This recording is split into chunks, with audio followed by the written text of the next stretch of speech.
Ассаляму алейкум, хайрлах шамлар. Витаю в эфире телеканала АТР. Вы смотрите информационно-аналитическую программу «Бугунь». В студии для вас работаю я, Гульсум Халилова. И следующие 30 минут в этой студии с гостем мы обсудим основные новости и события, которые появились в украинской информационной повестке дня, которые непосредственно касаются территориальной целостности Украины. Я напомню, что мы работаем в прямом эфире на экраны ваших телевизоров. Режиссер периодически выводит номер телефона. Вы можете звонить к нам абсолютно бесплатно по Вайберу, +3 80 67 63 46 130, а также можете присоединяться по скайпу atr.tv. Это наш адрес. Звоните, задавайте ваши вопросы. Нам важен ваш голос. И не забывайте подписываться на наш YouTube-канал. Там мы вещаем как в онлайн-режиме, так и выкладываем самые интересные фрагменты из наших эфиров. Выкладываем практически все наши программы в записи. И поддержать Первый крымско-татарский вы можете, подписавшись на наш Patreon. Ссылку также на экраны периодически выводят режиссеры. Можете проходить по этой ссылке, которую видите сейчас, выбрать уровень поддержки и стать частью большой крымско-татарской семьи АТР. Это поможет нам продолжать работать на непростом информационном фронте. А этот блок я бы хотела начать со следующего информационного сообщения. Как известно, сегодня в Совете безопасности Организации Объединенных Наций прошло заседание по Украине, а точнее по ситуации вокруг Украины с безопасностью. И там госсекретарь США Энтони Блинкен сказал, что считает, что Российская Федерация может прибегнуть к провокации для вторжения в Украину. Цитирую: «Это может быть насильственное событие в Украине или вопиющее обвинение против украинского правительства. Мы пока что не знаем, что это будет. Это может быть сфабрикованный теракт в России или будут обнаружены массовые захоронения. Это может быть инсценированный удар БПЛА против гражданских или реальная атака с использованием химического оружия. Россия может описать это событие как этнические чистки или геноцид». Конец цитаты сказал госсекретарь США Энтони Блинкен. Я напомню, что совсем недавно на пресс-брифинге с канцлером Германии Олафом Шольцем президент России Владимир Путин уже в очередной раз сказал, что якобы на Донбассе осуществляется геноцид. И сегодня они уже направили свою реакцию в Соединенные Штаты Америки по ответу по так называемым гарантиям безопасности. И там Россия в документе на 11 страниц предложила США выработать новое уравнение безопасности, в котором необходимым элементом названа проблематика ракет средней и малой дальности. И среди ключевых положений документа это вывод всех войск вооружений США из Центральной, Восточной, Юго-Восточной Европы, Балтии. А также Россия ожидает от США и НАТО конкретных предложений по содержанию и формам юридического отказа Альянса от расширения на восток. И в случае, если США не пойдут на переговоры, Россия в очередной раз пригрозила США и Украине мерами военно-технического характера. С нами я рада представити гості нашої студії. Володимир Корений, народний депутат 5-7 скликань, голова підкомітету з питань євроінтеграції, євроатлантичного співробітництва Комітету закордонних справ у 2012-му та перший заступник голови Комітету Верховної Ради у закордонних справах у 2014 роках. Пане Володимире, вітаємо вас. Салям алейкум. Салям алейкум. На ваш взгляд, что происходит?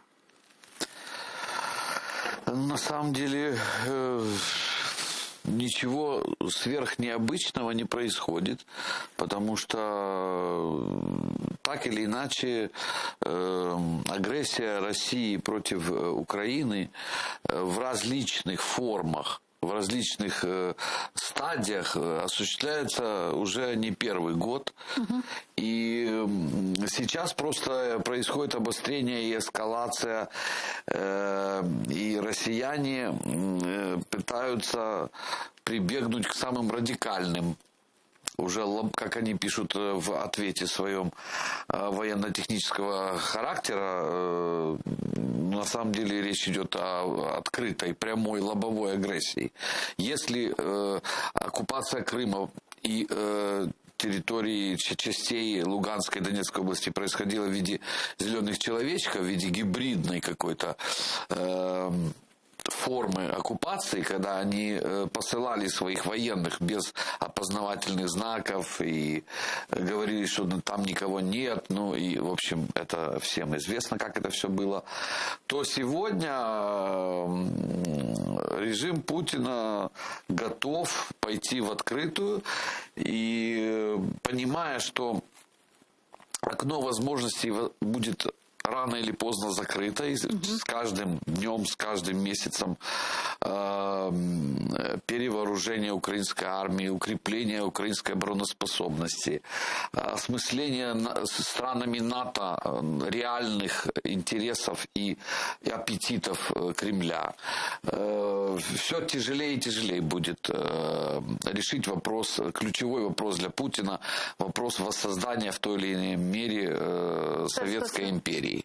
Да, Российской империи в виде, может быть, без стран Балтии, а может быть и со странами Балтии, что тоже еще не факт. Вот. То есть правильно я понимаю, что именно поэтому сейчас Россия вдруг решила выдвинуть этот ультиматум к Соединенным Штатам и НАТО, потому что, в принципе, же вопрос вступления Украины в НАТО в ближайшей перспективе не стоял. То есть нас никто не через год, не через 2, даже не через 5 лет никто в НАТО брать не собирался. Но, тем не менее, такие заведомо невыполнимые условия были выдвинуты со стороны России. То есть они в цейтноте? Ну, в любом случае, да, российский режим в цейтноте. В цейтноте, потому что даже несмотря на то, что нас никто завтра не принял бы в НАТО, углубление сотрудничества с НАТО продолжается. Нам начали некоторые страны, наши союзники, настоящие союзники, поставлять вооружение и технику оборонительного характера. К нам присылают военных специалистов, которые обучают наших военных. Наша армия так или иначе модернизируется, превращается в более-менее дееспособную, современную, модернизированную армию по типу НАТО. Мы сходимся по стандартам НАТО, мы пытаемся следовать всем правилам, инструкциям военно-технического характера НАТО. И поэтому поезд уходит. Ну, когда украинская армия станет полностью боеспособной, нужно тут понимать, что режим кремлевский боится не увещеваний и не философствований некоторых наших партнеров с Европейского Союза. Он боится силы. Они больше другого ничего не понимают. И поэтому вот когда есть сила, тогда Путин ведет себя соответствующим образом, не дергается и не брецает оружие. Вспомним инциденты с Израилем, со сбитием российского самолета, инциденты с Турцией со сбитием российского самолета. Мы не видели особо, где был этот ковбой Путин с Эрдоганом, значит, и как он наказывал Турцию? Да никак не наказывал за то, что был сбит российский военный самолет над Сирией, если вы помните. Да, но Турция вот, страна-член НАТО, там особо не конечно, не во-первых, страна-член НАТО, а во-вторых, страна, которая может дать сдачи, у которой современная боеспособная армия, крупнейшая сухопутная армия в Европе, современная техника и так далее. Вот главное, если Путин будет знать, что Украина может дать сдачи, он сюда никогда не полезет. Это главный запобежник безопасности Украины. А он понимает, что чем ближе мы сходимся с НАТО, чем активнее мы улучшаем ситуацию в нашей армии, тем более высокая будет обороноспособность. Это раз. И второе, для многих европейских стран нынешняя ситуация открывает по-новому глаза на режим Путина. И если, например, Париж и Берлин пока еще пребывают в каком-то таком розовом облаке, то все больше и больше стран, такие как Дания, Нидерланды, скандинавские страны. Я уже не говорю про тех, кто хорошо знает Путина, они давно ему цену сложили. Это Балтия, это Польша и так далее. Но сегодня уже и другие страны Европейского Союза все больше убеждаются, что фактор Путина и фактор агрессивной России – это серьезнейшая угроза для их национальной безопасности, для безопасности всей Европы. Потому что если они проглотят Украину, следующими будут члены Европейского Союза и члены НАТО. И Страны Балтии, в первую очередь страны Балтии. И тут возникнет вопрос, 5-й пункт параграфа Вашингтонского договора, да, который будет вынуждать, в том числе Германию и Францию, выступать на стороне пострадавших государств, членов НАТО.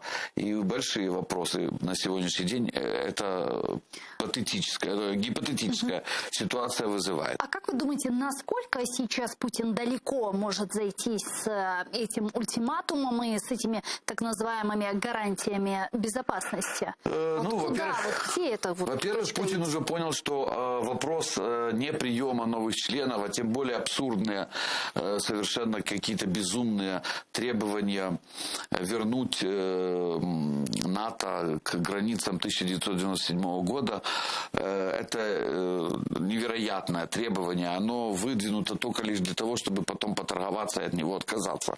Потому что все понимают, что этот пункт вообще невозможно выполнить. Но самый главный пункт, который, если он будет выполнен, он де-факто денонсирует существование НАТО, это пункт, что какие-то страны не могут вступить в НАТО, а какие-то могут, что третья страна может решать за другую, может она вступать или не может и так далее. Вот этот принцип свободного приема членов в Североатлантический альянс, он краеугольный, на нем, собственно, зиждется НАТО. И если под давлением России страны Запада примут это требование, это будет означать конец НАТО. Но и самое главное, вы знаете, что когда Путин выходит с подобным требованием, у меня возникает такое впечатление, что была только что какая-то война с Западом у России, и Россия ее выиграла.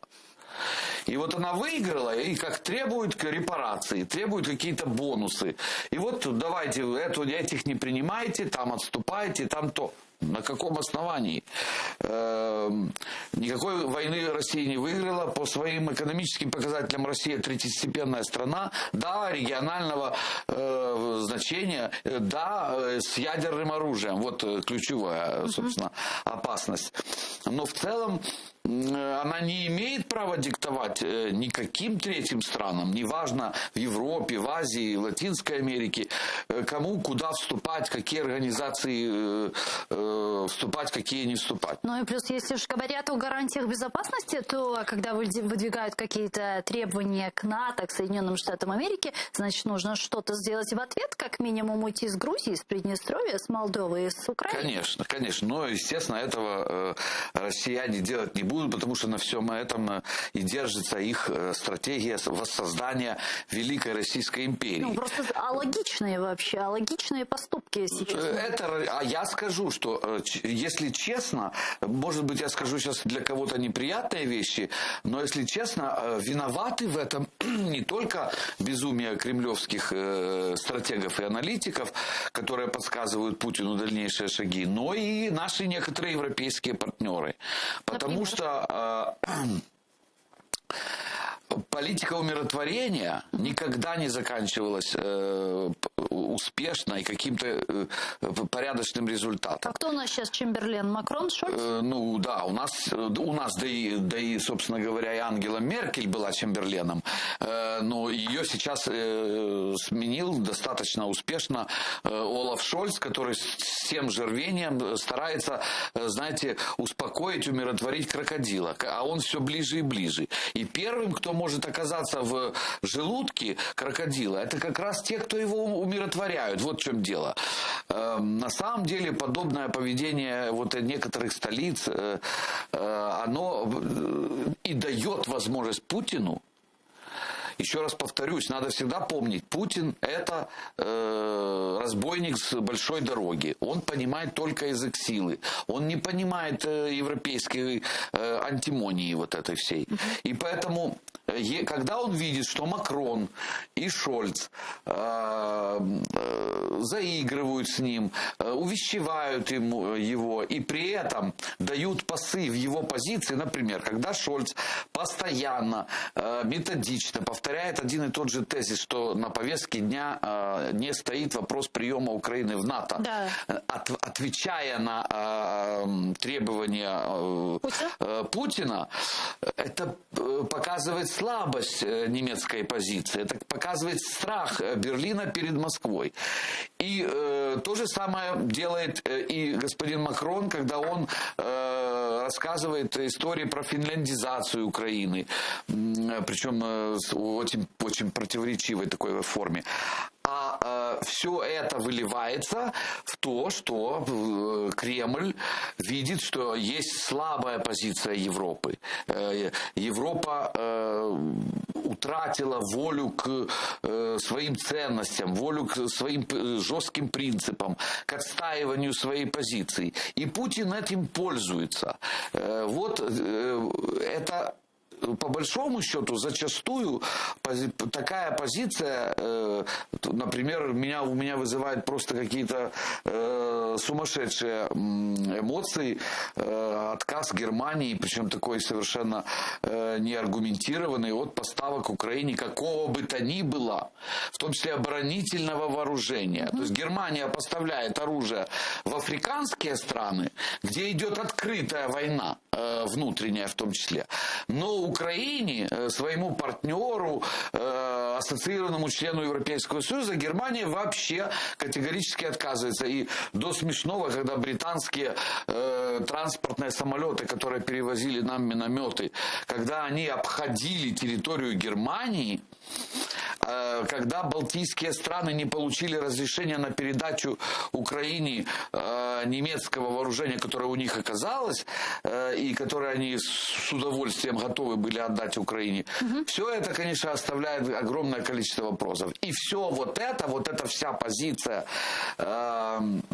умиротворения, она как раз еще больше разжигает войну. Она дает возможность... В чем кроется вот такая позиция Германии? На чем она зиждется? Вот это вот то, что им так импонирует Россия. Я вот даже сейчас смотрю, ВВП Германии 3,806 триллионов долларов. Это по сравнению с ВВП с Россией? Так. Это несопоставимые единицы, но тем не менее... Есть два фактора. Есть два экономических фактора. Это общий совместный бизнес и это энергетика. То есть вообще бизнес и в частности энергетика. И мы знаем, по большому счету, если бы такие страны, как Германия и Франция, думали о геополитических принципах, геополитических стратегиях, как это, кстати, делают Соединенные Штаты и Великобритания, эти страны никогда не забывают о геополитических стратегиях, то разве можно было после 2008 года начинать строить Северный поток, когда уже произошла агрессия России против Грузии? Когда Россия просто оттяпала кусок территории другого государства, члена ОБСЕ, члена Организации Объединенных Наций и так далее, нарушив все возможные международные документы. Тем не менее, Германия, несмотря на это, проходит совсем немного времени, и она начинает реализацию колоссального энергетического проекта по строительству Северного потока-2.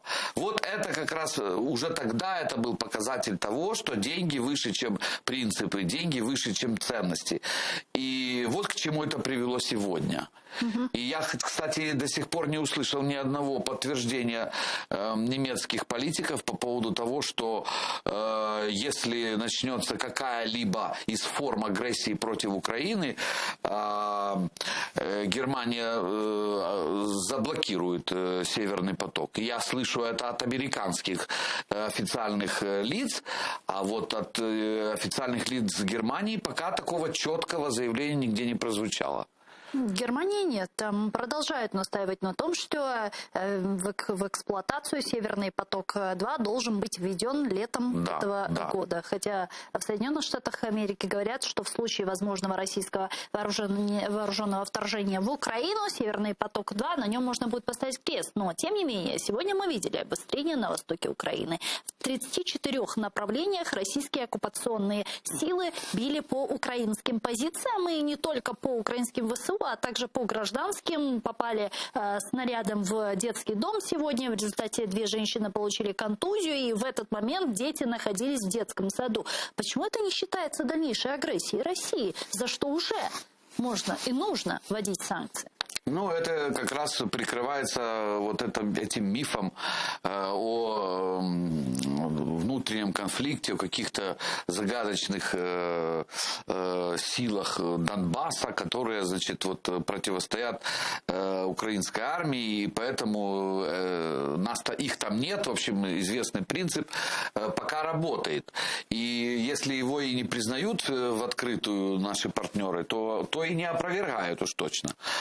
Но я думаю, что как раз вот это вот оживление негативное, которое происходит на восточных границах и восточных оккупированных территориях Украины, оно как раз возможно и связано. И тут я разделяю те опасения, которые многие аналитики, и в том числе и политики известные, и президент Байден, и премьер-министр Джонсон уже объявили, и сегодня Министерство обороны Великобритании, министр Бен Уоллес также о том, что войска не отводят, да. Войска не просто не отводят, их увеличивают. Да, на 7 тысяч человек они увеличились. Но вопрос даже не только в этом. Мы должны понимать, что русские, они ничего нового не придумывают. Они могут организовать любую провокацию в стиле нацистов, которые точно так же развязали Вторую мировую войну 1 сентября 1939 года, когда на польско-немецкой границе было якобы нападение на пограничную заставу, и почтовую станцию и так далее и тому подобное. Сами нацисты организовали это нападение, переодели своих провокаторов, и дальше все этот конфликт пошел по восходящей. Точно так же можно ожидать и в нашем случае.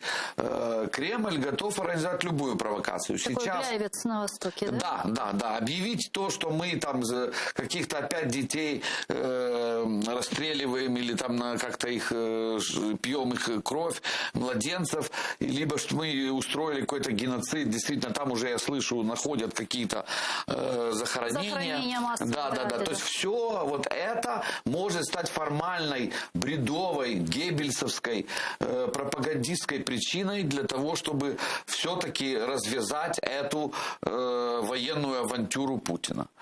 И я удивляюсь только лишь тому, что некоторые наши партнеры, опять же повторюсь, до сих пор этого не понимают и продолжают упорно через клетку просовывать конфетки этому хищнику.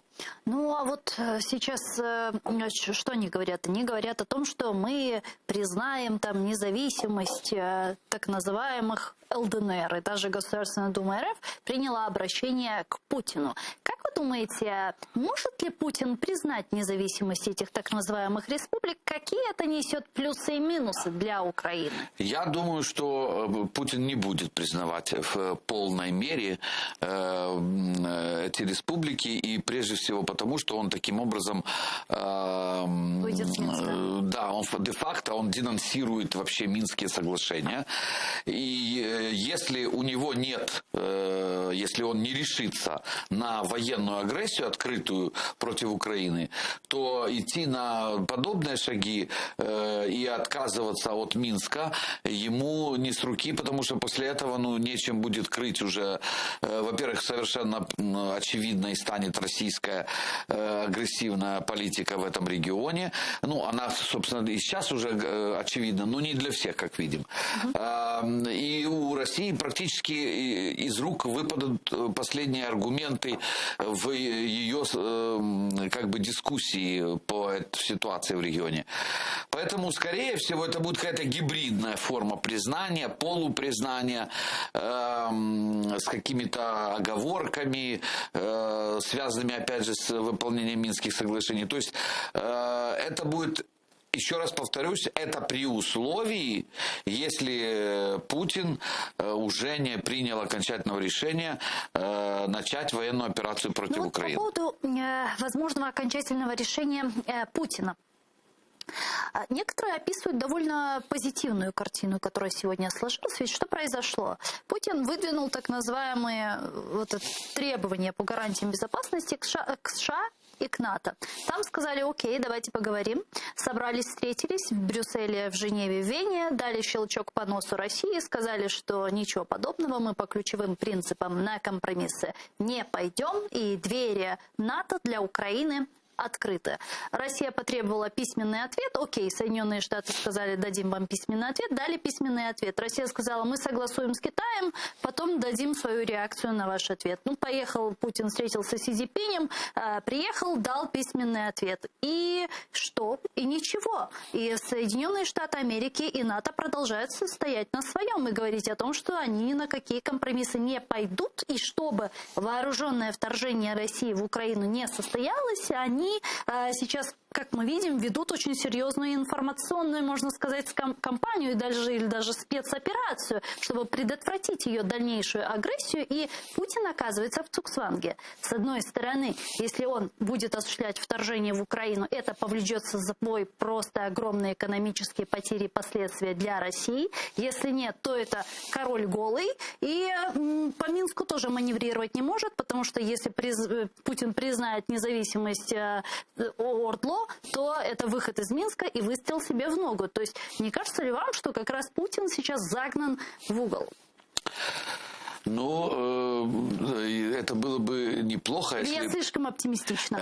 Я бы сказал так. Это было бы оптимистично в случае, если бы мы имели дело с каким-то более-менее цивилизованным оппонентом, который уважает хотя бы какие-то правила.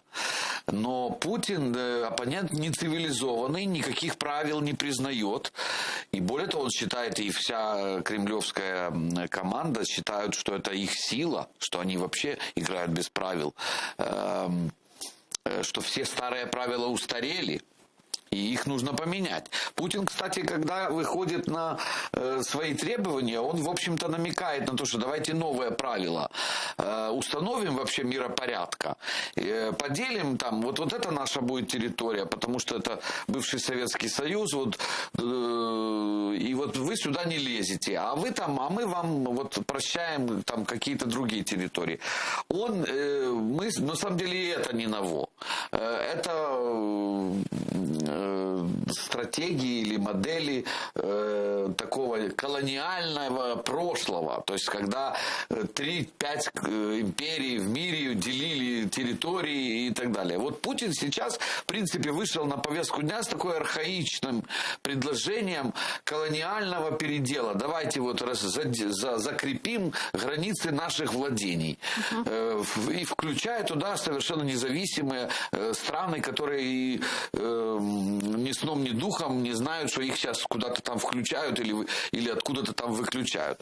В этом смысле Путин опасен именно потому, что он не признает эти правила. И вообще любое загнанное животное в угол, когда у него не остается другого выбора, оно очень опасно. Оно может кусаться, оно может бросаться, и оно, в общем, нуждается в более радикальном усмирении, чем просто стоять над головой и говорить, так нельзя поступать. Так вот, пока что наши европейские друзья, они стоят и говорят, так же нельзя поступать. А он продолжает это делать. И если продолжится вот такая манера разговора с Путиным, то, к сожалению, это больше похоже на поощрение агрессии. Это буквально приглашение его к агрессии. И ничем хорошим, конечно же, это не закончится. И я не очень большой оптимист по отношению к тому, что с Путиным вообще возможен какой-то мир. Вот знаете, как Израиль живет в окружении государств, которые его не признают, да, и в итоге израильтяне привыкли жить в постоянной угрозе, постоянном... перманентной войны. Да. То есть для них вопрос, а будет война, он не такой экзотический, он вполне обыденный. Скорее всего, будет, она бывает и периодически вспыхивает там, в этом регионе. У нас это, увы, к сожалению, и у нас ситуация гораздо сложнее, потому что там нет такого государства, как Российская империя с ядерным оружием. Да? И это есть много равноценных каких-то игроков, между которыми еще Израиль как-то лавирует и балансирует. У нас проблема посерьезнее, а режим гораздо более кровожадный, чем все вместе взятые арабские соседи на Ближнем Востоке. Да. И поэтому мы должны быть готовы. Война будет в любую минуту, может быть. И страна должна к этому готовиться. И рассчитывать, что Путин завтра проснется и вдруг решит, что он сказочный эльф, этого не будет. А как вы оцениваете сейчас позицию президента Украины Владимира Зеленского? Как он ведет себя вот в данной напряженной обстановке? Вас устраивает его позиция, на которой он сегодня стоит? В целом меня устраивает его позиция, то есть стоит он на правильной, на мой взгляд, позиции. Я бы не обрушивал периодическую критику в адрес некоторых наших настоящих союзников, которые активно поднимают вопросы агрессии России против Украины. Иногда у нашего президента это, в его устах это звучит не совсем логично и правильно, потому что у нас других союзников нет, это раз, а во-вторых, даже если они преувеличивали угрозу, в чем я совершенно с чем я не согласен, они делали это не просто так, и это в любом случае отвечает национальным интересам Украины. Но знаете как, для меня есть одно важное правило. Мне может не нравиться Зеленский, я могу 1000 раз не соглашаться со многими позициями Зеленского по внутренней политике, по его выступлениям, высказываниям и вообще по тому, какой он политик, но в такие периоды, когда вопрос стоит угрозе национальному суверенитету, независимости, когда у нас 150 тысяч вояк российских бряцают оружием возле наших кордонов, мне кажется, вопрос критики, атак президента как главы государства нужно относить на какой-то второй план. Я бы вообще хотел увидеть в этой стране сегодня какое-то единение всех политических сил, крупных политиков, чтобы они все где-то собрались и сказали, что вот вы помните 40-й год, как Уинстон Черчилль, ярый консерватор, который никогда не питал никаких симпатий по отношению к лейбористской партии, пригласил лейбористов в правительство, и они создали правительство общего национального единения и провели Великобританию через Вторую мировую войну на должном, достойном уровне. Вот нечто подобное хочется, и мне кажется, любой нормальный гражданин украинский хотел бы это увидеть. Все эти чвары, все эти дрязги, все эти обиды бывшие, которые были, мне кажется, что их необходимо отодвинуть на второй план, и всем ведущим политикам, которых поддерживают значительные социальные группы, нужно сказать, что в вопросе Украины мы сегодня все вместе и Консолидируемся. будем защищать нашу страну. Дякую вам дуже, пане Володимире. Чохсна вам, що приїхали к нам в студію, ответили на наші вопроси. Український політичний діяч, народний депутат України 5-7 скликань Володимир Корений був гостем нашей студии. А я с вами вынуждена попрощаться, но вы оставайтесь первым крымско-татарским телеканалом АТР. Буквально через 5 минут эфир продолжает информационная программа «Заман» на крымско-татарском языке. Наши журналисты расскажут вам о самых последних и актуальных новостях, а после в этой студии вас поприветствует в программе «Прайм» Муждабаев мой коллега Айдер Муждабаев. Будет интересно. Не пропустите. Я надеюсь, мы с вами уже увидимся завтра. Коршкенч.